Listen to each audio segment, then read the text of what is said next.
আজ বাড়িতে যত রকমের সবজি ছিল সেটা দিয়ে পনির রান্না করেছি। এত অসাধারণ হয়েছিল এই রান্নাটা যে কি বলবো।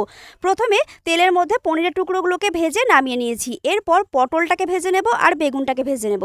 অন্যান্য সবজিগুলো ভেজে নেওয়ার দরকার নেই, তবে সামান্য লবণ দিয়ে কিন্তু পটল আর বেগুনটাকে আমি ভেজে নামিয়ে নেব। তারপর ওই তেলের মধ্যেই আমি এখানে ফোড়ন দিয়ে দেবো একটু শুকনো লঙ্কা, তেজপাতা আর দিয়ে দেবো কিছুটা গোটা জিরে।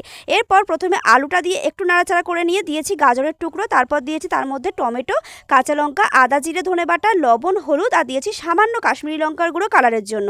এরপর খুব ভালোভাবে কষিয়ে নিয়ে তার মধ্যে দিয়েছি ঝিঙের টুকরো আর ডাঁটার টুকরো। ঝিঙে আর ডাঁটাটা যেহেতু সেদ্ধ হতে কম সময় লাগে তার জন্য একটু পরে দিয়েছি।